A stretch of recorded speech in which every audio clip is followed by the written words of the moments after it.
everybody, welcome to Queued Up. Today we're talking Counter-Strike. This is an Queued Up episode with Counter-Strike inside of it.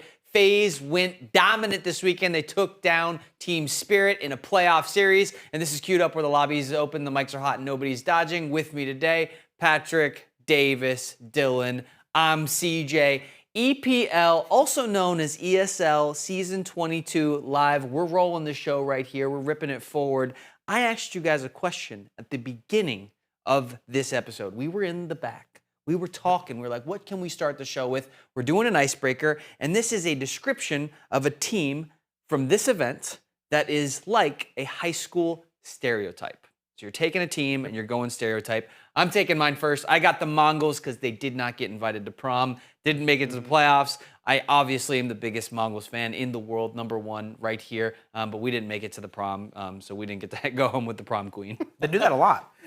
Okay, a lot. They normally make the playoffs. It was just one prom that we didn't make prom it. king once. That's crazy.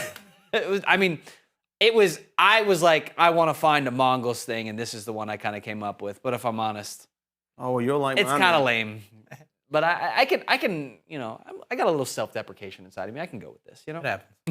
Okay, who's next? next. Davis I'm is next. Go ahead, Davis. I had Spirit, and I went with, you know, you had that star QB that peaks his sophomore year. Everyone's saying how great he's going to be, but they just can't win that big game. And I feel like that's how Spirit's been recently. They have Donk. Last year, they completely took over the Counter-Strike scene. He won every big trophy that you could possibly imagine. But this year, they just can't get it done. It must be the team around him. I don't know.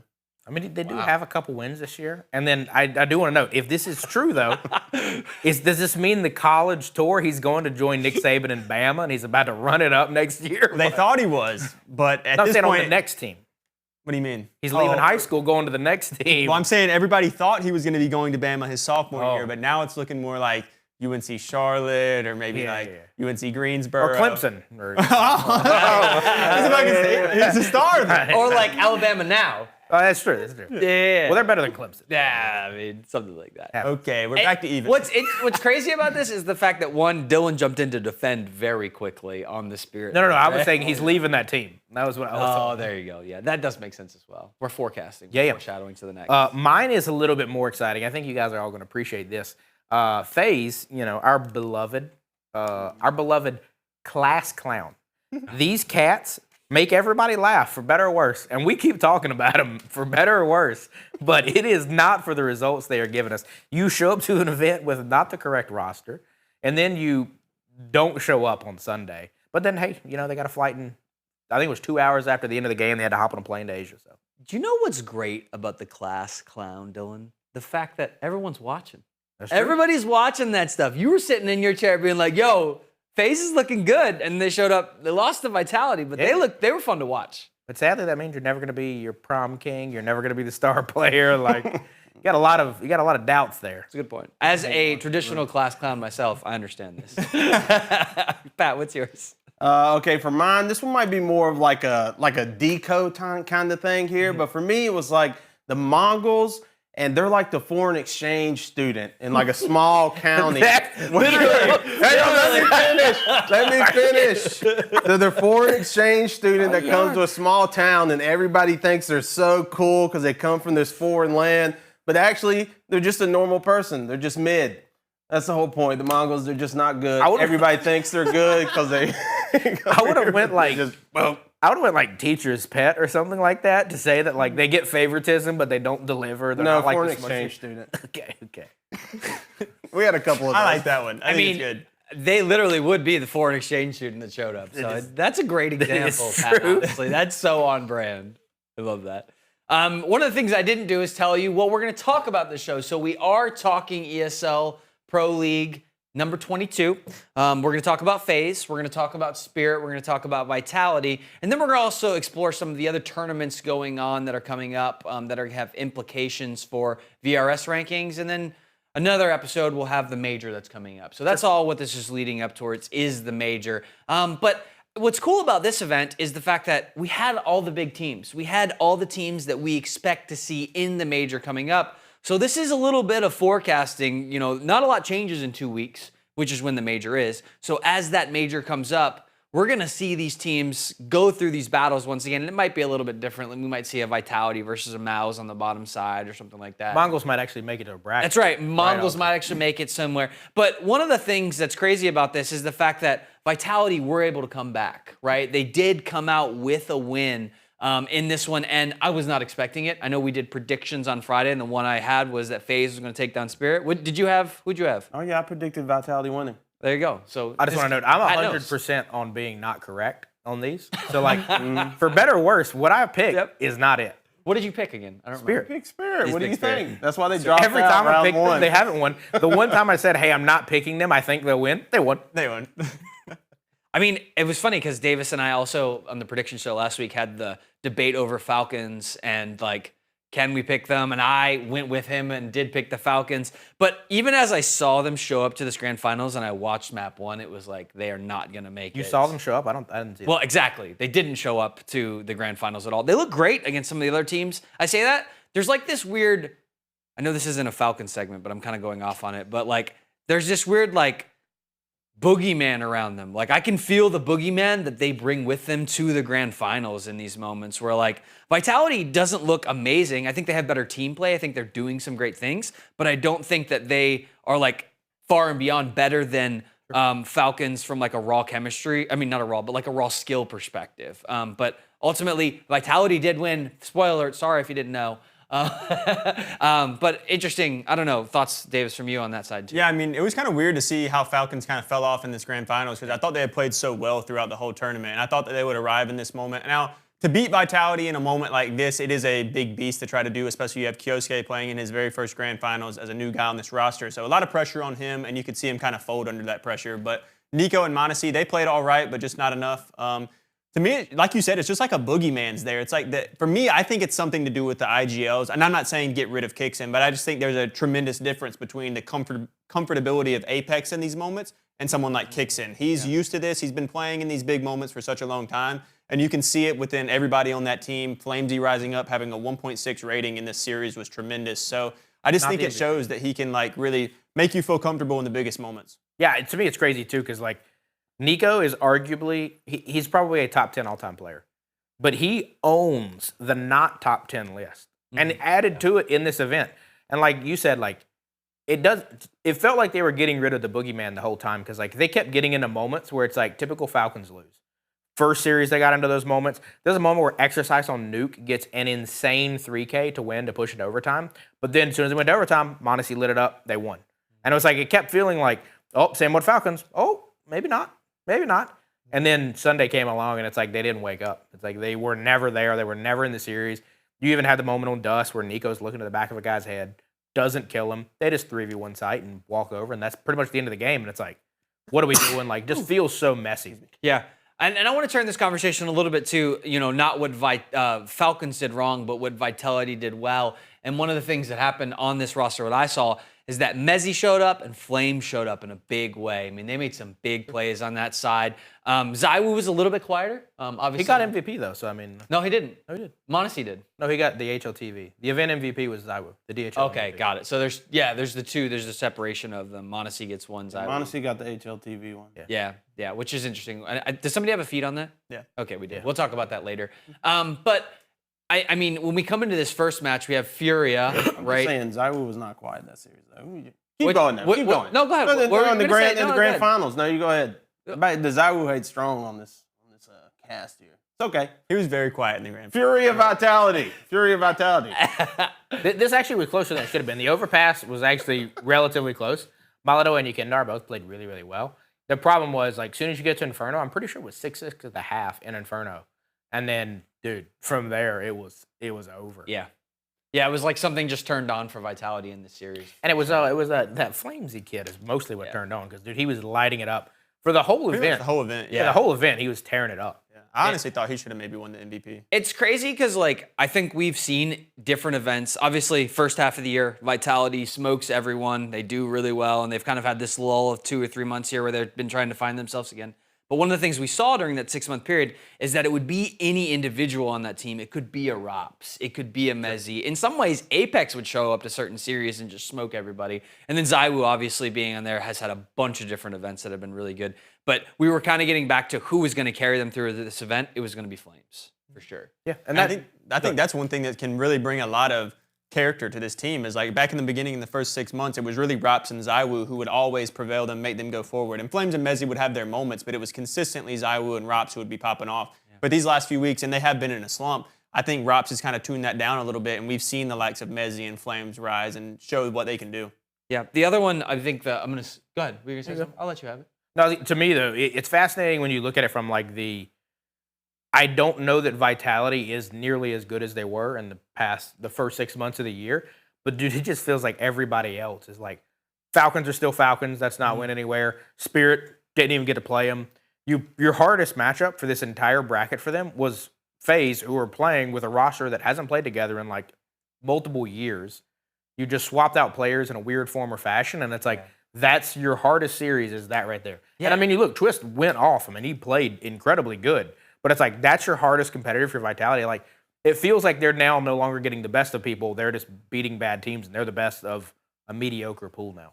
Yeah, Twiz went insane this whole entire series, too. I got to say, if he can keep bringing that to FaZe, they can really be a good team if they can build around that. Yeah, that map 1-2 on Mirage was so fun to watch. I mean, the consistent overtimes. And FaZe literally got backed up into a wall every single time to force an overtime. They'd lose 3 rounds and have to win 3 to get back, or lose 2, win 1, and then they kind of tied it up. And eventually they were able to put the nail in the coffin. And it was a couple plays. Brokey made some plays in that series. Rain made some plays in that series too. And so it was, Twiz obviously was the star. He was making the bigger plays, but there were several other plays that got made on that roster that were just super fun match to watch for sure. It's also not good when in your map 1, Twiz drops 45 kills. Kerrigan dropped, I think, 36 for the series.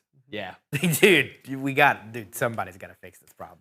Yeah, that was pretty much just the Twiz show for that. I mean, if it wouldn't have been for him, that series would have been nowhere near as close as it was. It would have just been probably a 2-0. And that's unfortunate, and it's just because this was everybody was posing this as the Rain redemption arc for him since he's going away. But in actuality, I mean, I didn't really see that much out of FaZe. It's the typical thing. Kerrigan unfortunately showed up. He did have a couple good plays, though. I'll give him that. Like, he did have some moments that were a lot better than any of his previous tournaments. But it's just not enough against the likes of Vitality because I think as I said on the last one, I think their slump is slowly going away. And, like, for this tournament, I think Ropz was, like, their weakest link in the team this time. And that's incredible that they're still able to pull off what they did with one of their main stars being one of the weaker links in this tournament. Totally. Yeah. Yeah, not much of a grand finals. Honestly, kind of boring compared to some of the other matches. It was actually kind of fun. I enjoyed it. Okay. I really enjoyed it. You enjoyed the stomping? No, because it was fun. It was fun for me personally because it's like all I ever see, I'll get up in the mornings, it's the weekend, the matches are going on, and all I see is all this hatred towards Vitality from everybody, just wishing the downfall of Vitality. The FaZe game, oh man, Twist is so good. Wow, they're dominating everything. And then it's like all that, it just goes quiet. And it's so beautiful to see because, like, the way Vitality play is just insane. And just at the stat lines here, it's like, this is why I'm saying, like, Zywoo didn't go quiet. He performed, especially more in the previous series against FaZe than he did this one. But I do agree that FlameZ was the determining factor here. Hey. We'll talk about that here in a little bit, so we don't want to, like, dig too deep into that. But FlameZ has been on the top of the leaderboard every single series that we've seen. Yeah. And, I mean, it's just not the DHL MVP. Yeah, it wasn't the MVP. It's because he wasn't in the top of all of them. I mean, of the 3 in the playoffs, he was. I didn't realize there were 2 MVPs, but it's crazy that MVP that Zywoo won did not go to FlameZ. That's ridiculous. Yeah, dude, it's insane. It's been the whole year. We're gonna spoil our feed conversation. No, it's just let's save my bad. it for the My feed. bad. I'm sorry. My thing is, I don't want to take anything from that one. To me, it's just more of like, it's weird that throughout the whole season, I would argue that it's been Zywoo versus Ropz for like who's the best player on that team. Mm-hmm. Yeah. And I think it is for sure an argument. I think Zywoo possesses more talent than Ropz, but Ropz probably in the first half of the year more consistently showed up. And then now it's like you're starting to see other players show up. There's only one player on that team that has an MVP all year. One player. And it's insane because I think all 5 of them could have won it. The major I still stand on it was Apex. You don't win that chip without Apex. Yeah, it was wild. I want to switch gears a little bit. We're going to talk Team Spirit. We don't have to invest too much time into this. It was kind of a quiet event. Yeah, I mean, they lost. They lost in round 1 against the FaZe clan. who was putting on a show here. And they kind of went out quietly. I mean, they lost the Nuke and then the Mirage, and there really wasn't. I don't know if there's a ton to really investigate for this one for you guys. I mean, I'm sorry, Dylan. Oh no, I mean to me, Embarrassing. to me, it's like literally Donk has the most assists here. He couldn't finish kills. He does have the most first kills. Yeah. When you look at his stat line, I mean, he was the most positive guy on Spirit, which is good. But when you're used to him like absolutely slaying out, he's got a negative KD. He's got a positive swing, but you have Zywoo over here who was getting absolutely decimated, and then Tenier was also getting smoked. And it's like, there's no way you're going to beat anybody like that. The Three Musketeers were popping off. 100%. And Brokey. Yeah. Dude, Twiz was killing it the whole time. And it felt like every time you needed a moment, it ended up being, there was multiple times it ended up being Chopper versus Kerrigan. And Kerrigan won all of them. Yeah, it was actually crazy. And it was one of those things clutching of up. like, dude, this is crazy. It just, I don't know. I feel like Spirit's got 2 events to figure it out for the major, but everything in my mind right now is telling me we're going to get to January 1st of next year, and we're going to get Donk in a different jersey. I want to talk about 2 players specifically on the Spirit squad. I want to talk about Tenier first off, because he actually had a pretty good Swiss stage with these guys. Spirit had a good Swiss stage, but this playoff match, he did not show up. And then we have Zywoo, who the more and more I watch Zywoo, the more and more I feel like not big play potential. It's kind of like consistent. You know, it's going to be a quieter player that sometimes will make the wrong play, but can also show up in moments, but is not going to make a huge play. He's not going to be good for a clutch for a 3v1 or something like that. But he does show up to the map, and maybe he's throwing the smokes and the flashes you need. Yeah, I don't know. I think it's a little bit of a mental block for him. To me, it kind of seems like he knows that he doesn't belong in this situation. And I'm not saying that he doesn't. I'm not me personally saying that. It just seems like the way that he plays, there's not much confidence in his game. And when you're not playing confident on LAN in the playoffs, you're going to get smoked. So Yeah. It's also tough, too, when you're playing like, you know, Zywoo and Tenier as well. Like, they've not played a Vitality, a FaZe. Like, they've played them very, very infrequently. They're not used to playing these demons. And it's like, you see the same thing with Keisuke, and like the sense of it is like you're absolutely fighting goblins. And when you're fighting those goblins, it's like, yo, do you really think that, and I don't know why anyone, Donk is an exception to the rule. No one else has ever been like him. May never be anyone like him again, but like no other player has came out and then just ripped Ropz and Twiz and like every player. Sure. And like, why would you expect Keisuke could do that? Why would you expect Tenier could do that? Why would you expect Zywoo could do that? These dudes are legends. I mean, I personally love Zontix on this squad, and I don't. It's big boots to fill for Tenier. And like I said, I've seen him have the big play potential, but he was quiet in the series for sure in the playoffs for them. yeah, and like you said though, he was good in the Swiss stage. So Yeah. I think it'll just take time. I think arriving with Spirit and this is a big event. Like you were saying, this is where all the big dogs are playing ESL Pro League. It's been a tournament for a long time, and so trying to play really good in your first series in the playoffs, and you're against a team like FaZe with their honeymoon, style squad, and just difficult. It really feels like since Mal's kind of figured out how to like aggro Donk and like 2v1 him, 3v1 him, and like actually take him out because they figured that out in about March of this year. Since then, it's like that is just the play. Like you see, Donk has the most assists, and he has the most assists because they're 2v1 him and 3v1 him, and it's like he's not going to win those fights. And the rest of the team, it is obvious they cannot win a 4v3. So if you take him out, you can win the 3v4. That's my favorite matchup, by the way. I love when Mouse and Spirit end up playing against each other. That's my favorite because they always go toe-to-toe. It's always close. It's always a good match. Yeah, for me, Spirit, it's going to be a difficult one because, like, everybody else on the team is like, we can all joke around and they're just like utility bots for Donk to do his thing. But it's like, specifically like Spirit on the CT side, it becomes so difficult for these players because it's like if you're the other team that they're facing, it's like you're most likely going to go like, oh, we know Donk plays here. So, we're probably going to avoid that site. So then it just comes down to the rest of your teammates being able to hold a site. And I feel like Spirit's CT sides are just really lacking. And I thought that's what Tenier was going to be coming in to do better than like Zontix is specifically be able to hold angles and play kind of like Ropz on Vitality and stuff like that to be able to lock down these areas. But it seems like they just get overwhelmed, whether their utility's not doing good. Sway, I mean, yeah, he's not been doing that fine. And it's like it just allows for them to be able to break in easily, especially when the other team's on T and just be able to take rounds. The crazy thing on that, too, is like, as you mentioned it, is we kept seeing the whole series. And that was what's fascinating about watching Vitality as they're starting to fire on all cylinders. Is like, if they only got a save and they only had one AK, whoever saved it kept the gun. It wasn't like, let's funnel it to Zywoo, let's funnel it to Ropz, let's give it to FlameZ. It was like, if you keep the gun, you run with it, like we trust you. Spirit never do that. They every time, donk the gun, give Donk the gun. No matter what, give Donk the gun. And it's like, if you're the other team playing it, it's like, hey, we found Donk, go the other way. There's 4 pistols. Like, it just makes the game so much easier when it's like, hey, worry about one guy. Yeah, and it's like Chopper winning his 1v1s against Kerrigan in this series too. That kind of turns it on his head. 3 rounds go in the other direction. That's a 6-round swing. And so if you get some of those rounds back, you are able to do it. And ultimately, it is the Dunk show. And we believe in Dunk. Dunk is shown to be the best player, but it's like he has to actually be in position to do it, and he doesn't always get those shots. And here's a great example. He's going to look good in another jersey. That's right. Let's go to the feed. We got some fun topics around the Twitter sphere and world and the Counter-Strike right now. So go ahead. Totally. We can rip the first one. I think I'm up first here. If we look, these are the big event winners so far. I wish I'd actually known this earlier. Vitality are 2 events away from tying Astralis for the annual record, and that was the peak Astralis Dynasty. Now, they did maintain this over basically a 3-year window, so I think to compare dynasties, you still got a little bit of time. But for the best year in Counter-Strike's sake, they can win out and they break the record. They win 2 of 3, they tie the record. They win 1 of 3. Well, they come up short. But when you look here, it's crazy that, one, we normally crap on Team Spirit, who have the next most. But the more important thing to me as we look at this, in 2018, Astralis was the most dominant team in the world. And for the second time in Counter-Strike history, an open challenge like Stage 1 team were able to persevere. They upset a Team Astralis, just like a Vitality here could be upset. And from that, North America won. On the heels. So I think we're going to get there.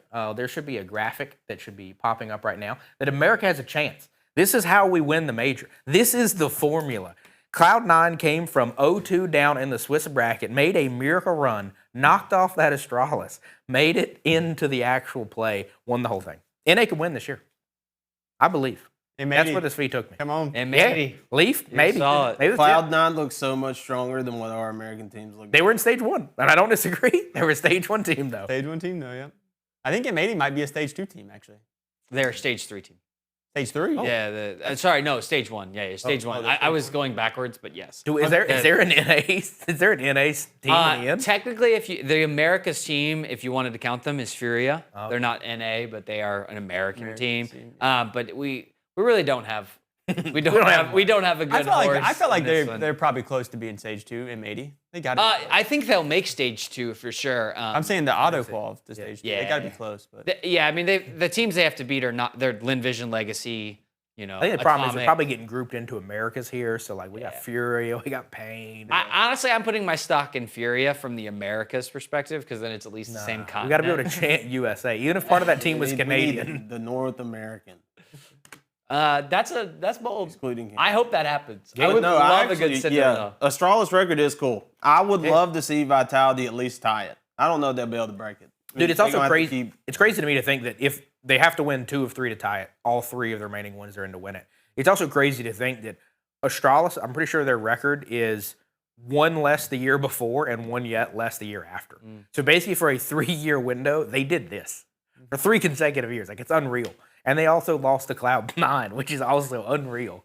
But it was BO1s. The formats was kind of dodgy. They definitely helped us. So it seems that Passion, which is the former Complexity squad. Oh, that's right. Yeah. I knew we had to have at least one team in Stage 2. This is not that. I feel like Cloud9 was definitely a little bit better. I put more stock in M80 than that squad. Too. I would agree on that too. Like Halzerk is, we've seen him make cool plays, but like that's about it. He's kind of a star on that one, and there's really nobody with him, so he's alone. It does feel like America has fallen. We got a little way to go. But hey, no cries, give it time. right? Hey, no cries. Bring him in. Flome is hosting an event in January. This isn't even I love this. He's gonna bring back. Is that somebody else's? No, there's no. We didn't even pick that feed, but this is cool. No. But the Flome thing is he's doing an NA tournament. He's trying to help bring back NA Counter-Strike, one of the NA goats. Now, if we just had Shroud and Summit and Nothing and everybody else pool all of their resources together, maybe we could produce one team in 5 years. I mean, I don't know. It's not a problem. It would be lovely to see. Yeah. I mean, I do love the Stewie 2K and Tarek and that. It was a good time. The Cloud9 roster was great to watch. And I actually had a lot of confidence in that roster. I think we're just kind of far off. As soon as they started the run, it was like That's because they were actually good. They were actually good. That's right. Go ahead, Davis. What's your feed? What are we talking about now? We're talking about Ropz in mine because I think it's kind of crazy. This weekend, after they won the trophy, he officially has the scroll bar on his Vitality trophy cabinet now. So every team that he's ever played on, he's won this many trophies. And the craziest thing to me about this is if you look at the other teams, how many years he was on those teams to create this feat. He joined this team in January of this year, and he already has the scroll bar. So that was just one thing that I thought was really crazy, stuck out to me, and so I wanted to talk about that. Dude, it's insane.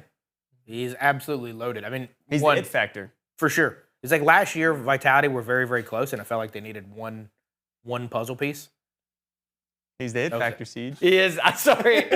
Davis definitely wrote the lower third and it popped up and said he's the it factor. That was too funny. Yeah, I mean, I don't. Yeah, yes. That Vitality.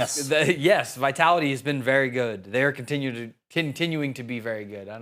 It's wild to me when you look at the Falcons versus this. It's like the Falcons, Moneyball is the factor. They've done nothing with Moneyball. He hasn't been the it factor. Vitality needed Ropz.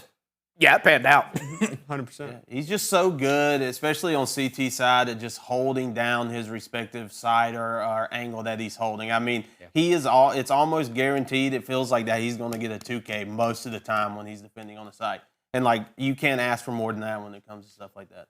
And a lot of stuff I've heard recently from the players talking about Ropz is just how much of a student of the game he is and how he genuinely studies everything. He watches more VODs than everybody. He's more prepared than you all the time, and that's why he is able to win these many trophies. They were even talking about it in the finals. There was a moment where Apex got inside of bathrooms and train, which has been a map they're not good at, and he was shooting through the windows, and he lit up QUEUED out of it. Like, I mean, it took him to like 30 or 40 health, and he hit, I think, somebody else with that like same weird boost. And they're like literally joking about, yeah, Ropz probably showed him this. He was just in the server and was like, hey, use this spot, and it's like Apex's new toy, and it's like Ropz is that dude. He's the guy that goes into the server, finds the problems, and just continually gets better. He also, I saw a clip of him on Twitter. He spent a lot of time cleaning his monitor before the match, right? And so it's like the student of in the game and out of the game, right? Because that's part of it when you show up. Is your equipment ready to go? Do you have a spare mouse? Is it charged? All these different things. And I think from a human perspective, when you see someone like that, it's obvious they're prepared for the thing because they've been prepping for it, and that's really cool. And he seems like that kind of guy. Yeah, totally. I mean, he measures everything out. He keeps a ruler with him when he does the setup. His desk is always at the same height. His monitor is always same distance from him, same angle. Like, it's insane. Clever. It gives him confidence, though. Yeah, it's the same. Yep. I saw a hilarious tweet just talking about Valorant. It was like they asked Tens what you could do to come back. And Tens was like, I don't know, adjustable desk, better monitors, better PCs, or something like that. The top comment was like, Ropz literally will never play this game. That makes sense. Switching gears, my feed. I want to talk a little bit of EWC. So we know EWC is happening next year. And one of the things that happened with this EWC event, it's going from I believe it was either a 6 or 7 day event, and now it's going to be an 11-day event. There's 4 groups, and then we're going to qualify to a quarterfinal, which I believe has 24 teams. Don't quote me on that. It might be less than that. But ultimately, bigger events for EWC, but it means that PGL is canceling one of their events that they had originally scheduled. How do you guys feel about this? Do you think that's cool? Do you think that's not cool? Backhanded, despite our schedule being published in March of 24? Yeah. This is literally why like VRS was made, was so that this kind of stuff couldn't happen. But I guess ESL and the Saudis don't really care. I mean, the two big things are it's a $2 million prize pool, and it is the Esports World Cup, and there's a lot of teams that can come to it, and they have the ability. I mean, when you think about 32 teams showing up to one spot, that's a lot of computer, a lot of infrastructure. Not a lot of TOs can do that. So, to me, I mean, I don't know. My hot take is this is 100% malice. Like, there's no way. Like, this was made in March of 24. Yep. You could go to HLT and be like, huh, as long as I don't put it on this week, it's totally fine. Put it on that week. Like, it literally feels like what they're doing. It's not good. I think in the end, it's not going to be good. I hope 5 years from now we look back on this and we're like, this was the worst it got, but I fear that's not going to be the case. I think it's good because next year Pat can't complain about it being Mickey Mouse. This is the team. It's going to have a group stage next year. It's going to have multiple. So you're saying Falcons can win it? Series. So if it's not Mickey Mouse, they'll probably win it. Oh, that's crazy. Hey, dude, I'm excited for that. If they can actually deliver on something like that, I don't think it's that bad. I mean, my problem is just like all that stuff is like that was the problem with EWC was they're just cramming so much stuff into a short amount of time that you don't really get things to be able to blossom. And it is unfortunate for this tournament to get kicked out. And I mean, obviously, I don't think it should happen, even for the EWC. I mean, they had like a 7-week structure. You mean to tell me we couldn't fit Counter-Strike somewhere else within that 7 weeks? Oh, they could have. They just didn't want to. I mean, they just wanted it to be the end because, I mean, it was like the final game. I mean, the biggest just to be clear, there's a Counter-Strike event on the calendar for all of 2027 already, right? And so, like, it's booked up. Now, they're bunched up together, and you could create, a different off-season. Obviously, we have our month breaks in between the halfway of the year and the end of the year. And so, but it is interesting the fact that they decided, one, to do this, because I think what you're saying is correct, Dylan, and the fact that they did have to get bumped to do it. So it says something about where the money's going and who the people in charge and what decisions they're making with this. But 2, it is interesting that PGL didn't make a bigger fuss about it in public other than that tweet. Yeah, it's had a little bit of a backhanded hit on there. I mean, it's also one of those, this event now is probably going to lead into, I believe, IM Cologne, ESL to ESL. So makes sense. Checks out why they want to do that. Yeah. Earlier in the year, at least historically, has been the Fissure. So, like, when you think of events to knock off, like, I no hate towards Starladder or Fissure, but I think the PGL events have always been a higher priority event. But when you're ESL, your biggest competitor is Blast and PGL. So it's ironic that they took out one of their biggest competitors, not a Fissure or Starladder, who is, in the nicest way, an inferior tournament. Yeah, there's definitely some peddling gaming. going on. Yeah, there's some gaming going on in the background what it is. here. We'll see. Yeah. Players get money, so that's what matters, I Hey, guess. that's right. If it's good or bad, we'll know next year. Maybe 5, but Good, Pat. All right, so now we can finally have our discussion about the MVP talk that we were constantly alluding to in our previous segments. But it's more about, obviously, Moneyball won the HLTV MVP, but this conversation is obviously going to go about the DHL one and Zywoo getting the MVP over FlameZ. And just to show how much Zywoo has, he has all these MVPs, good for him. And for the most part, I think a lot of those are justified. For me, this ain't going to turn into the Zywoo hate train by no means. But FlameZ was definitely the determining factor for that series and why they, not necessarily probably why they won, but he had a lot of rounds where that's why his swing was plus 5%, because there were a lot of rounds that were grim and he just gets multi-kills and swings around and they're able to win it. And the fact that he is just robbed for Zywoo, who I don't think did bad, but FlameZ did so much better. And it just got me thinking, like, I feel like a lot of teams do this. I feel like a lot of times the MVP always gets stuck to somebody who's either like the opper or like basically the star rifler. You never see hardly ever anybody in any other role get an MVP, regardless of the situation or how they played. I stand on It's an interesting one. IGL specifically is 100%. That's why, like, for me, Apex at the major 100% deserve that, because like the IGL diff was so significant, and like you could argue that 9-10 and Zywoo were close in that series. You cannot argue that Apex had any degree of IGL challenge, and he actually rifled really well. Now, the wild one to me is actually that, specifically with the HLTV one, is that Moneyball got it, which I'm really glad he did. I do think he was the most valuable player in the series. That, to me, makes me question more of the Zywoos and others throughout the season, though, because like there were times where the loser probably should have won more than this one. I'm glad Moneyball got it, for sure, and I do think that he probably had the best player event. But throughout the year, it's like, the Donk total probably goes up. I would say the Moneyball total probably goes up. There's probably times when Torzy was the MVP of the event, and he just didn't win the final. And it's like, it's weird that I feel like this is the first time this year they've gave it to a loser. The DHL one, I think, always goes to the winner, which I do think FlameZ would have been the winning player preference, in my opinion. But I don't know. It's just weird. It gives weird vibes. To me, it just devalues the award. It's one of those things of like, now if we want to compare the GOAT debate of Zywoo, Donk, and Nico and Simple of like who has the most awards, it's like, these awards feel like cannon fodder. It's like, this is another one where it's like, I don't think Zywoo gets it. But in 10 years from now, we're going to be like, oh, you had 27 of them. Mm-hmm. We're not going to go back and like, oh, well, 10 were questionable. And I do think, like, don't get me wrong, I think Zywoo had a really, really good event too. And I think it just breaks down to group stage versus the playoff stage. I think there's no question FlameZ was the better player in playoffs for sure. And he got them this trophy himself.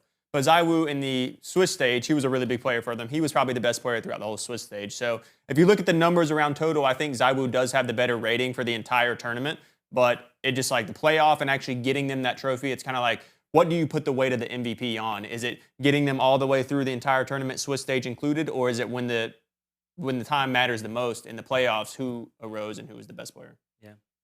I think, I mean, this is for just me. If you're going to take a loser, it's like Twiz is definitely in this conversation too. Sure. Because he just showed up for FaZe in a big way. And I think stats for stats, Moneyball was better than him. But it's like from a momentum perspective and a new fresh blood on that roster and just what he was doing in these series, he was in the name for me. And I do think, I agree with you guys in the fact that it's all very silly. It's like we just kind of threw something at the dartboard to pick something. Yeah, and it's one of those where it's like, to your point, it's like I think Twiz had an incredible, he carried that FaZe team. But it's like, then if we say which player carries his team the most, was Donk every weekend. Like, without him, that team doesn't make the playoffs ever. True. So it's like, it is weird and it gets tit for tat in that capacity. I also think that, to your point, it's like the group stage is like when Vitality got ran by the Gentlemates, like Zywoo didn't show up. Mm-hmm. And it's one of those things of like, do you count that against him? Like, do you only count the winning maps versus the losing maps? Because like usually when Vitality gets smoked, Zywoo plays very, very poorly.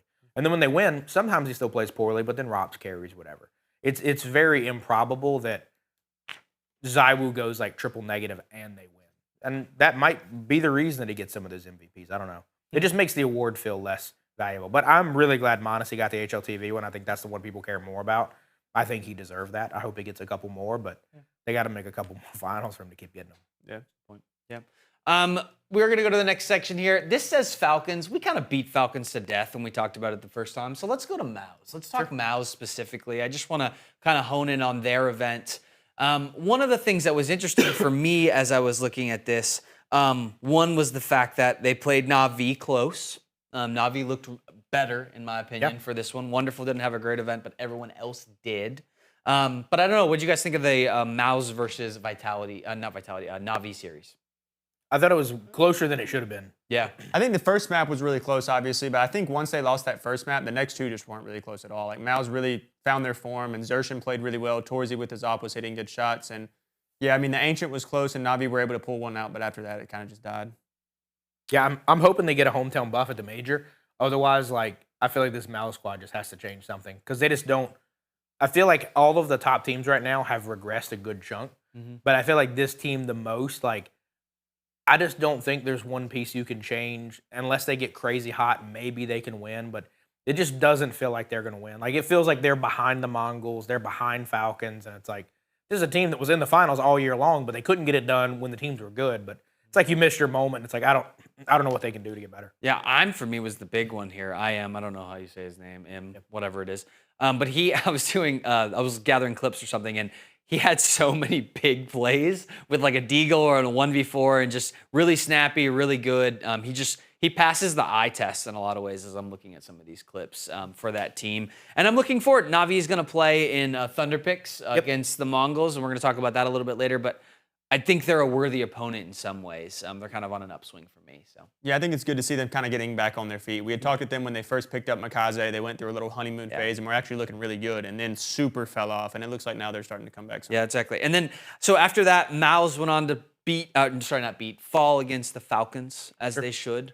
Right, David? They should, 100%. second time of the event too. 2 losses to the Falcons. They kind of quiet for them. Mouse for me still is the kind of I still view them as kind of this 3 to 4 spot. I still think they can take down a lot of good teams, but whenever they get to the pressure moment, the semifinals, the grand finals, they tend to not be there. They tend to just not make enough happen. And it's odd because it feels like their roster has that, right? Like when we're looking through the players and everything else, it's like Moneyball obviously ran this game, right?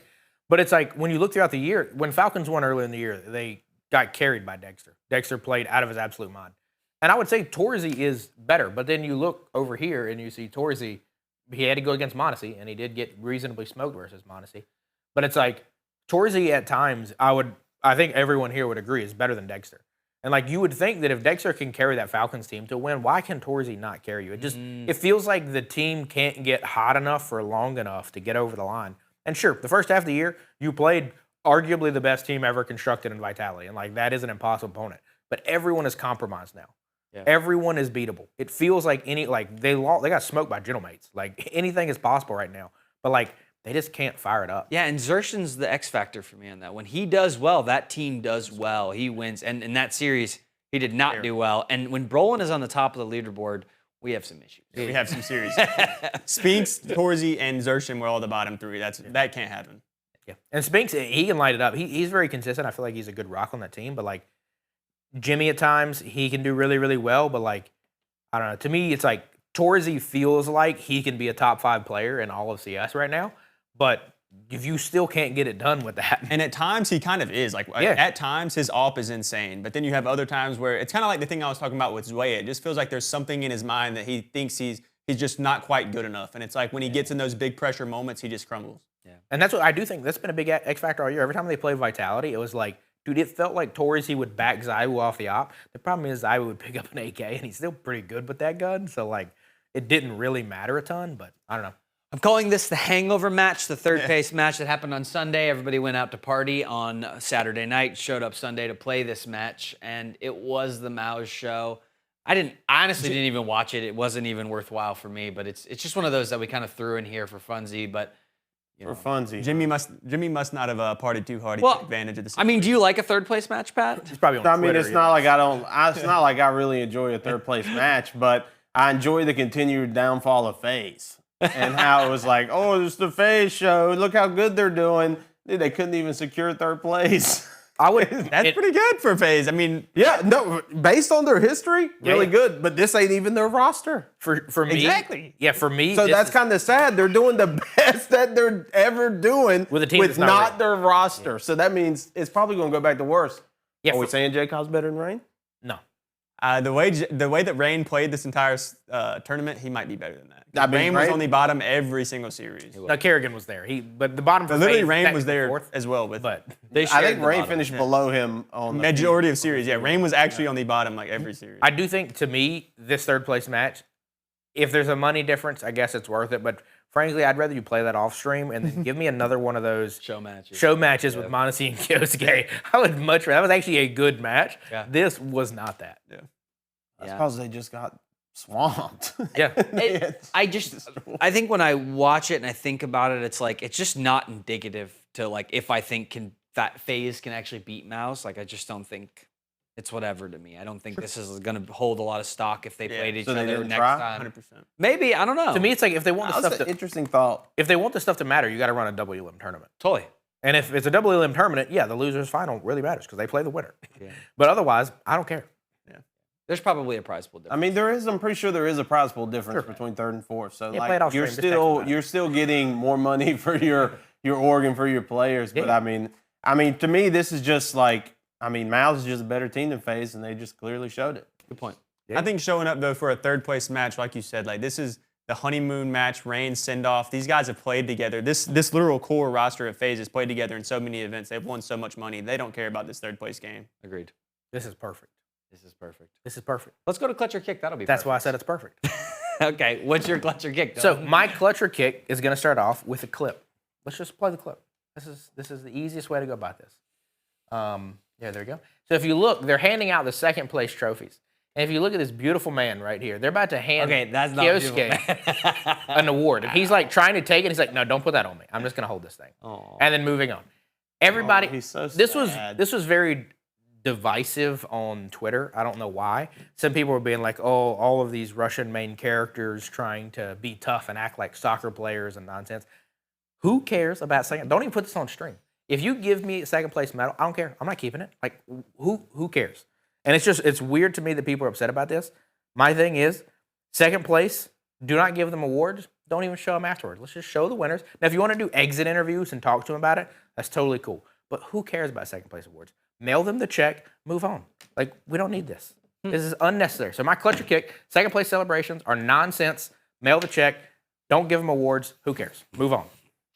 If it's at the major, I will maybe give it to you if you want to bring all the teams out of the major because it's your big annual event. But for ESL Pro League Season 22, mail me the check. I'm done. Go ahead. Give me a tight shot there, Chris. Give it to me. There you go. Thank you. This is a message. You can clip this, okay? Kyusuke, you haven't done a damn thing, okay? The guy tried to hand you a medal. Take the medal, put it on your neck. Feel free to let the camera go to the next thing and then take it off. You look like a child up there. I agree. Wait, Second you place. He is kind of a child. Do you kick it? Yeah, well, no, I'm okay. I clutch the fact that I don't like the second place medals, but ultimately, I think that he handled that situation so poorly as a competitor. Yeah. That's why I'm kicking it, because of the just respect of the competition and being like, okay, this is my first grand finals I've ever been in. You can't win them all. Like, I mean, if you're the second place guy, take your medal when you're on camera, put it on. If you get home, throw it out. So I just want to know, you were kicking Kyusuke, but you're clutching second place medal shouldn't be real or no? No. I think second place medal should be real. Like, you should be given a second place medal for sure. I mean, you came second place in the You're right. tournament. It's good. Yeah, just lots of participation trophies in the shelves. That's fine. It's okay. This is an easy kick for me. Second place trophies are real. They should be there. They're medals. They should be on screen. They should hand it to them.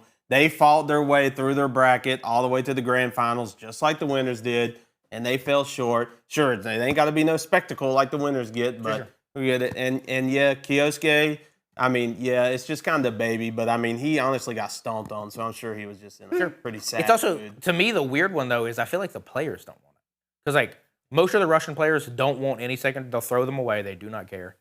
There are other regions that probably are happy with seconds, but it's like, I don't care what. I think that's the immaturity in him, though, honestly. Sure. Like, once he gets older, he's going to realize, like, dang, I did really good. Like, dude, I was one of the best Counter-Strike players in the world. I came second place at this ESL Pro League. That's actually a really nice feat, especially for how young he is and this being his grand finals. Sure. They lost the same amount of games with Vitality. Both teams lost one game throughout the entire tournament, so I think it matters. Hey, there you go. Second place medals, half and half, 50-50. There you go. it's crazy. You thought you were going to get Participation's super rampant. clutch, huh? No, I didn't think we were. It's a participation trophy. It's not a participation. Oh my gosh, you're making me mess up my words, Pat, dude. it's fine. We got a medal for you after the show. Yeah, You can we'll have give you it. one. No. We'll give you one. It's a fourth medal place for medal. what? You were the last place. You got fourth place, so you get Fourth the place in medal. what? What did I get fourth place Just in? being here. I don't know. So I'm the fourth place member is what you're saying, CJ. Well, yes, I will take my trophy. I'll hang it up proudly. He'll wear it next time. Go ahead. Who's that? All right, jumping over to mine, coming back to the MVP conversation, I have Moneyball winning a little bit of his stats here. You can see his stats throughout every single game that he played in this entire tournament. All green except one against, I think that's 3D Max. Yeah, it's against 3D Max. And I just have clutch that Moneyball deserved his HLTV MVP, and there's no question about it. He was the best player at this event. He was the most impactful player for his tournament, or for his team throughout this whole tournament, and he deserved it.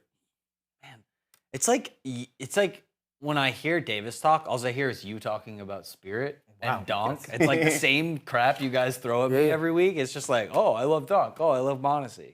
Yay. I go know. next. This is his moment. I don't know. I go next. Pat hates this. Kick. Give it a Kick. Zywoo. No, because just like we were talking about earlier, I didn't really say anything, but I don't think MVP should go to the loser.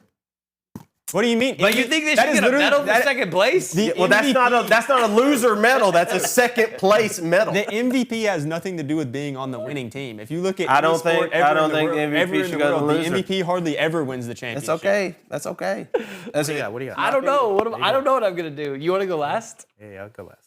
The MVP. I think Moneyball deserved the MVP for this one. I'm cool with it. It doesn't bother me. I don't think that Zywoo deserved the DHL MVP, but Moneyball definitely deserved this one. For this. 100%. Winning one the of those- event gets you MVP according to Pat. I love it. Yeah. That's what it's like. I agree with it. My problem is that they don't consistently do this. It's Yeah, like, 100%. like, for example, I don't know how many Zywoo has this year. Let's say he has 10. He probably actually deserves probably more than half, probably 6 out of the 10. But the other 4, there's probably been a Torzy one in there. There's probably been a Donk one in there. It's weird that now we give it to Moneyball. I think that should be correct. The only reason I would consider kicking it is like, based on this year, it feels like, oh, you got to give it to FlameZ. And like, I still don't know where the DHL MVP comes from. It makes no sense. Like, DHL must have an affiliation with Zywoo. I don't know. It's some sponsor thing, you know. It's just built in the contract that it has to be the winner of something, and it's probably the most highlightable and the most media coverage. You're gonna get more clicks from Zywoo than you are somebody else. So It does suck though because I feel like Moneyball should have more. FlameZ should have some. Apex should have some. You're just taking away the life from people who probably deserve it. Zywoo will get his flowers. I'm down with your IGL train. I think Kerrigan deserves some this year. Okay. I don't. Win. Okay, I'm just kidding. I'm Win just kidding. It was a deserved. joke. I'm down. Kick that thing. Kick it. My clutcher kick is next. I'm gonna be honest with you guys. I struggle with my clutcher kick a little bit, but I was excited this weekend when I watched FaZe. When I watched FaZe compete, and I thought to myself, what would have gotten FaZe over the finish line here to a grand final? Could they have taken Vitality down? They had a shot at one point. They won the first map, but then they kind of slowed down at that point. Just put that sign down for a second, sir. I think if this is a stadium event, a crowd event, that the crowd buff from FaZe gets them to at least the grand final, if not the win itself. Go ahead, Dylan. What do you think? This is the fastest kick I've ever been a part of. You weren't even finished, and I knew that I was kicking this. We were at the major, or at least I was at the major, and at the major, you had America behind you. You had Simple on your team. You had the most crowd I've ever seen behind anything, and you couldn't beat the Mongols. So why on earth do you think that they could beat Vitality? Just to be clear, we come back to this Simple clip where he missed 2 shots. Yeah. This is not Simple. This is Twiz. Kerrigan in 3 games couldn't get as many kills as Twiz got in 1. Like, it's the same problems. Brokey did play better in this. I'm waiting till the end. Yeah, you guys. Go ahead, vote. I think there could be some merit to this, but the only reason I'm going to kick it is because kind of another example from the major is everybody was against Vitality at the major. And what did they do? They won. When the crowd's against them, these guys are absolute veterans and they turn up. So that's the only reason I kicked this. If it wasn't Vitality that they would have matched up with early, maybe they make the grand finals. But in the grand finals, it was going to be Vitality winning. I'm on a kick spree, baby. Yeah, the crowd wouldn't have made a difference here. Like, it just completely, they were not going to beat Vitality. The only reason they even got as far as they did with Vitality is because Vitality choked on Mirage. If not, dropped 45. And because of their chokage. If Vitality don't choke, these lesser teams don't even stand a chance. They literally have their chance based on Vitality's own poor performance. If you're watching, That's please just just that. go to the comments below and tell us what the definition of chokage is, because I would like to know. I'm not really sure. Well, I do think it does feel similar to like the VCT Champs thing, where it's like all of EU was behind Fnatic and it did not matter. And it's like, I think the whole world could be behind FaZe. And there's only so many Kerrigan wee-woos that are going to get you so far. Like, there's no way it's getting that you. wee-woo People in the chat were annoys me, spamming Wee Woo too, bro. When they were playing the Vitality Annoying. first map, they were spamming Wee Woo. And then it all went silent, as per usual, did, when it did, Vitality 100%. just starts whooping Hinden. I did. Hinden. Pat. What you got? Oh, it's my clutch kick. So mine is about the Falcons again, and basically that Falcons need to take a lesson from Moneyball. I don't know if it's a movie. If y'all know it, it's about the Oakland A's and their run in baseball, and Billy Bean, I think his name was. What is this? What is yeah, baseball? but the this point is of an esports talk show. Oh my God, No this baseball. man don't let me finish, bro. Anyway, the point of this is basically about money.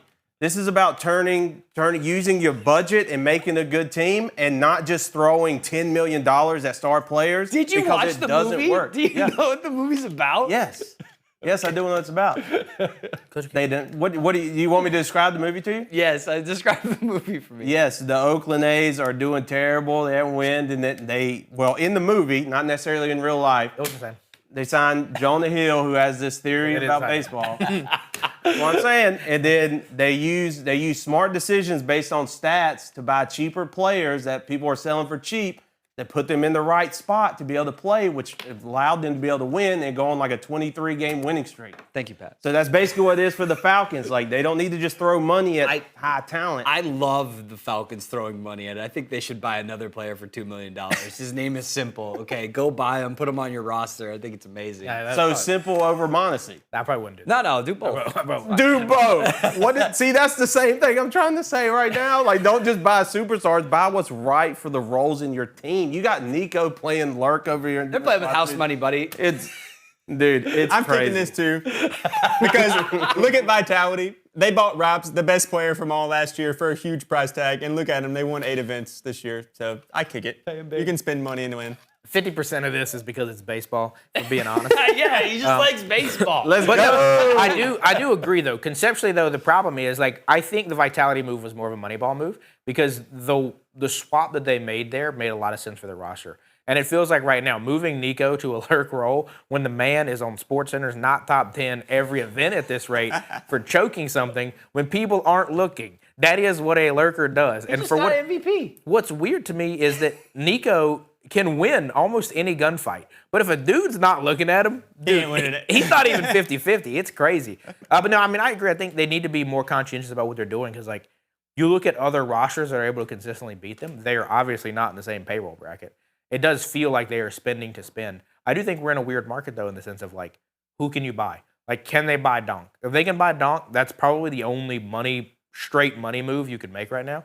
But if anybody can buy Donk, that's the best investment. Other than that, make smart moves.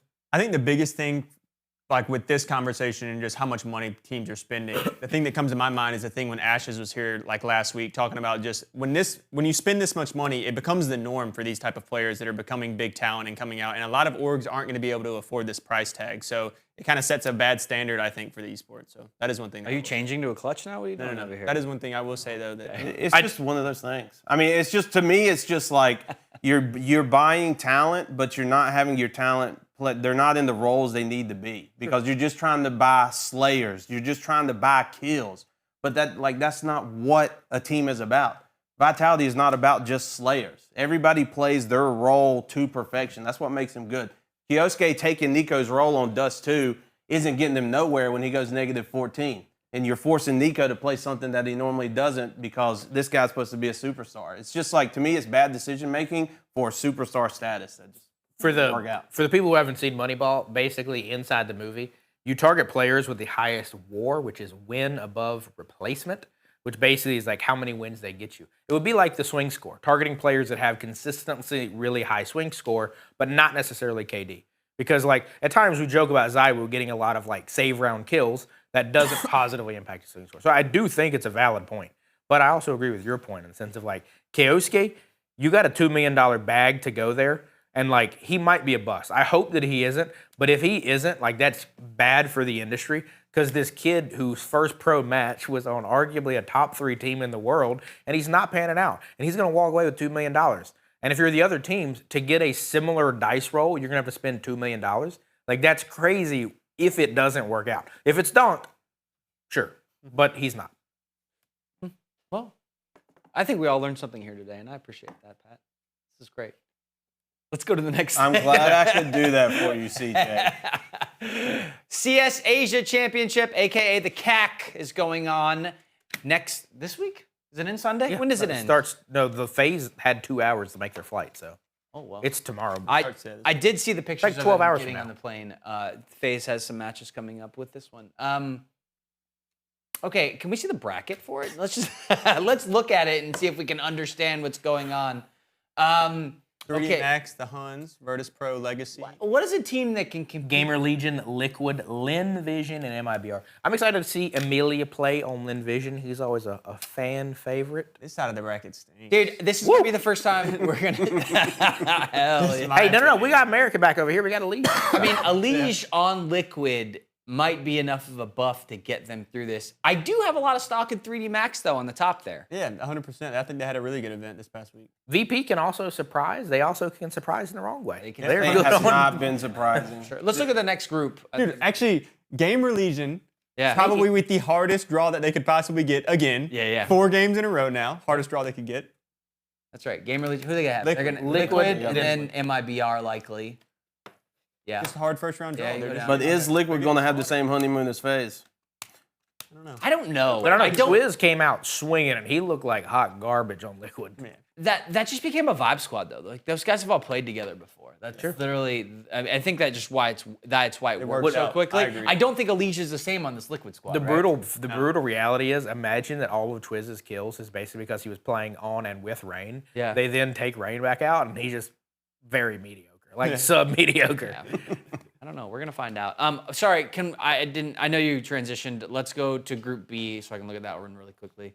Tyloo.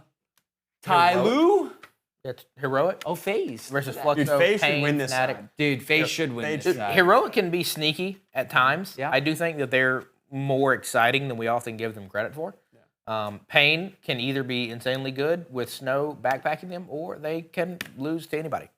Realistically, I think Tyloo FaZe should be in the upper final. The other thing that's interesting about Pain, they're a stage 3 team at the major.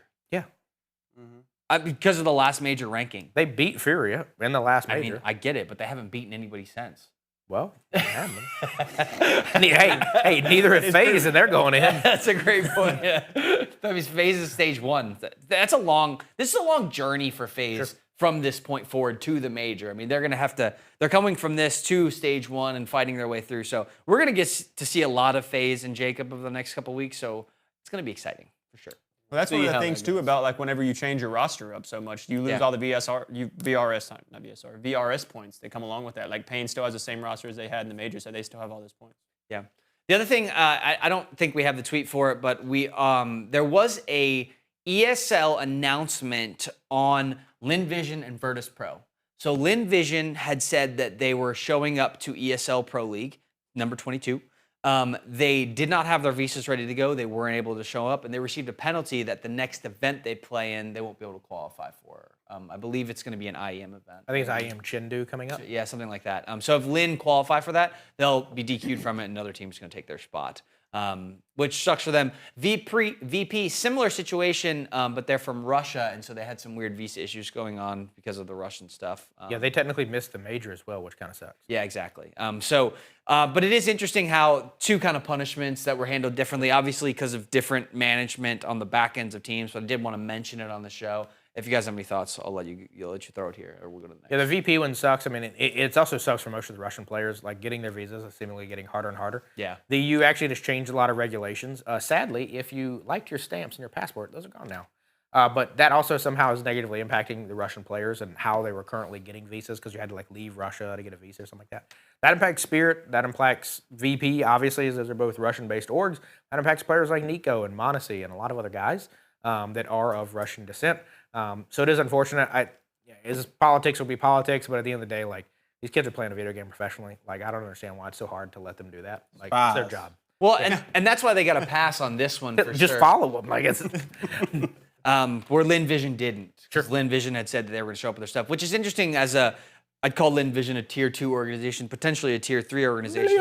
Yeah, but they show up and they don't have their paperwork together, and I think this is something that we're seeing from a lot of these teams and why they're not real teams. I say teams, they're kind of feeder teams, right? A player gets plucked from them and they're real good. Could be Amelia, whoever it might be. But then they end up getting put on another roster. And it's just interesting how this scene works and the fact that ESL was able to actually give them a punishment. You know, you don't see that too often where teams get a punishment. And it's kind of a severe punishment. Sure. An event they would qualify to, they do not get to go to, which is kind of crushing of hopes and dreams for those players as well. So, sucky situation. Let's go to Thunderpick. Here's the other side, the other event going on.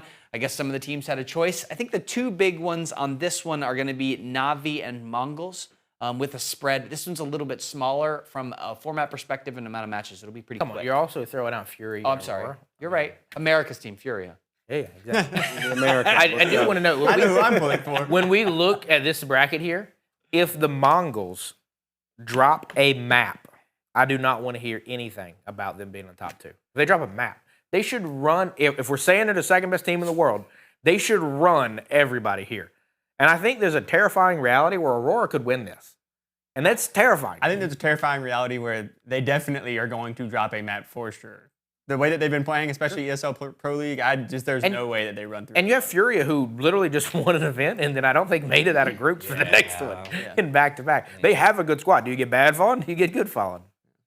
Yeah, I'm actually a little concerned. I actually look at it differently in the fact that I think Na'Vi is a little bit scarier than any other team because I really think they're on an upswing right now. If Wonderful can kind of figure out the op, which that's normally not the stance he is in. The other players are normally the ones struggling. But we'll see. And I would agree with you. If the Mongols are not able to handedly win this one, I probably won't put as much stock in them from like a realistic stock. I am a fanboy of Mongols, so I probably will put them high. But realistically, I have my doubts about that squad. Just like Falcons, I have had doubts about that squad as well. And I'd rather put my money in a Vitality, in a somebody else. Just have 3. Navi's won events this year. They've not won events where a lot of big teams showed up. Good point. But they have at least felt what it's like to win a trophy, to get some money and do all that. Furia have won and held a trophy. Mongols have now won a trophy. Aurora is the only missing one. And that EF roster at the beginning of the year did look really, really good. But like, again, according to the outside pundits, Mongols should decimate this. And I do not think they will. I think they will maybe win a hard-fought battle. Yeah, sure. I foresee them going to the elimination match right off the rip. They're just losing to Furia, going down. Are they playing OG? Losing to that first team? Are they playing OG or no? OG's actually pretty nice. No, they're OG playing was They are not. Nonsense. They're not going to lose to that team. Dude, actually, I do think OG might beat Furia. Like OG. Are you willing to bet your life savings on that? Woo. What are my odds? If it was Venom, I would say. Oh, so it's about the odds. It's not about just the fact that they're going to win. Like they should win. Well, I mean, if I'm going to bet, My life savings. that's I would have a $27 decent million, payout. I don't know if I want to be able to. I need to get some money back on that. Need a good payout on that. You get $1 back. That's all I needed to know. That's a lot of risk. The confidence isn't there. All they got to do is they lose that first match, they're cooked. I don't disagree. They're not going to lose the first match.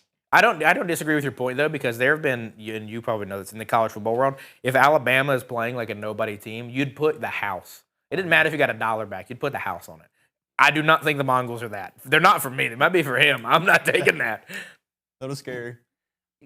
I don't think they're going to have an issue with that. I think they're going to have. They shouldn't. I would be more worried about Furia in that top group. Yeah, I agree with But that if they're stance. top 2, it's them and Yo, Vitality. listen, baby. Furia was also top 1 after the Mongols for I a want brief to be period clear. of time. I've never argued Furia or Mongols should be top 2.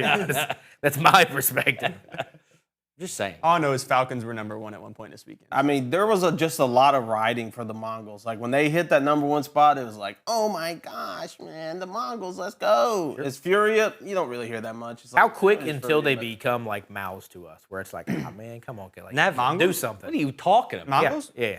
Oh, they're already Right like now? a worse, Yeah, a worse right now. That's not, yeah, look at this. Right, freaking now. My dude. Except for they at least have some fans. Mouse ain't got no fans. Yeah. That sucks. No, they got a really cool studio in Germany. They do got They do a cool have a cool studio studio. for their 10 fans. That has been queued up. We appreciate you guys joining for us. The Mongols are going to win Thunderpicks. You heard it here first. We'll see you next week to be able to talk about Thunderpicks, CAC, and then we'll look at the majors coming up. Thanks for joining us. Leave a comment, like, subscribe. We'll see you soon on the Global Gaming Network. Bye-bye. 40 days to Bucharest. 40 days. Budapest. Budapest or Bucharest? Budapest.